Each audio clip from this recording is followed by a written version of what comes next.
Hey hi welcome back to my channel.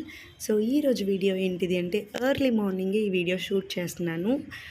మనకి మామూలుగా అయితే సాటర్డే సండే హాలిడే కదా. సో మనం ఏం చేస్తామంటే హోమ్ టౌన్కి వెళ్ళిపోతాము. అంటే కార్తీక్ వాళ్ళ ఇంటికి వెళ్ళిపోతాను నేను ప్రతి వీక్. సో ప్రతి వీక్ కాదులే కానీ సమ్టైమ్స్ వెళ్తూ ఉంటాను. అండ్ ఈ వీక్ అయితే ఇంకా ఖుషి వచ్చిందనమాట హోమ్ టౌన్కి, మా హస్బెండ్ వాళ్ళ హోమ్ టౌన్కి. ఇంకా అందుకని తన్ని మీట్ అవుదామని చెప్పేసి ఇంకా స్టార్ట్ అయినాను. ఈ వీడియో ఎక్కడ అనేది నేను ఇప్పుడే చెప్పను, వీడియో ఎండ్లో చెప్తాను. ఆల్మోస్ట్ చెన్నైలో ఉన్న వాళ్ళకందరికీ ఈ వీడియో చూడగానే ఆల్మోస్ట్ అర్థమైపోతుంది. అండ్ ఎవరెవరికైతే అర్థమైందో సో ప్లీజ్ కామెంట్ చేయండి కుదిరితే. అండ్ మోర్ ఓవర్ మార్నింగ్ 4 o'clockకి ఎవరైనా జర్నీ స్టార్ట్ చేసే వాళ్ళు ఉంటే కూడా ప్లీజ్ కామెంట్ చేయండి. దట్ టు ఈ ఏరియా నుంచి కామెంట్ చేసే, ఈ ఏరియా నుంచి ట్రావెల్ చేసే వాళ్ళు ఉంటే తప్పకుండా కామెంట్ చేయండి. సో ఈ